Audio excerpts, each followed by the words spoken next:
A bold show of unity from two of the most powerful leaders in the world. Russia's Vladimir Putin is in Beijing, meeting with Chinese leader Xi Jinping. This morning, Xi referred to Putin as his, quote, old friend, and Putin praised his, quote, dear friend for a summit aimed at deepening their relationship and a much broader alliance between the two countries. The North Korean dictator Kim Jong-un is also there. This is a photo, by the way, of officials greeting him after his arrival from North Korea by train. Kim will attend a huge military parade along with 24 world leaders, including Iran's president. Joining us here in the Situation Room is CNN Global Affairs analyst Kimberly Dozier.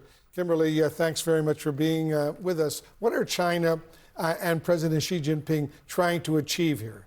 Well, this is a sort of charm offensive, messaging to the whole world that the U.S. is no longer leading the world's global order, that China, backed by these other Eurasian countries, can offer an alternative through the markets, but also diplomatically. And when you think about it, all of the nations represented at the Shanghai Cooperation Organization Summit represent a standing army of about 7 million. So that is a powerful message to send if you are in Africa or Latin America and trying to decide, do I listen to a U.S. diplomat and do business with U.S. companies, or do I listen to the Chinese government and perhaps let them exploit, say, mineral wealth? Interesting. Just a few hours from now, as you know, Kim, China will host a massive military parade to show off its technology and its military muscle. How much of that show will be symbolic and how much is strategic? Well, it is partly aimed at the Chinese nation, that even though they've had economic difficulties, it shows the might of the nation. But it is definitely a message to the U.S., to Taiwan, to any state that wants to stand against Chinese policy. And we will be seeing in that parade things like hypersonic missiles that China has and the U.S. so far has not successfully tested. So it is a message of military strength that will really, I'm sure, worry Pentagon planners. They do study it every year. I'm sure they do. We are seeing the leaders of China, Russia, North Korea, and Iran all gathering in one place right now. Does that rattle nerves here in Washington? I think with the Trump administration, they are looking at this saying, this is a photo op. All of these countries also have relationships with us.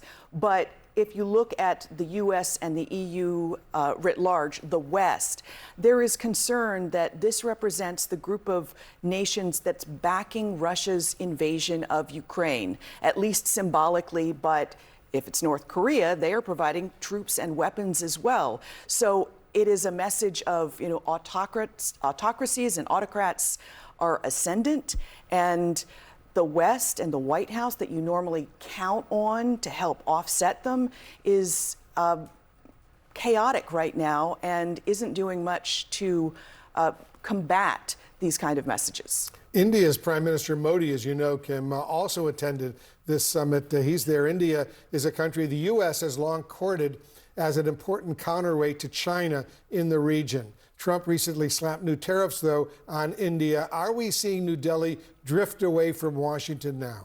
Well, India's a fascinating case because Delhi has and wants no official treaty allies, but it had had an economic relationship with the U.S., and it used it to offset its confrontation with China at its border that caused a number of deaths a year ago. But still, there are patrols that encounter each other with clubs and sticks and on a regular basis on India's northern border are fighting back and forth.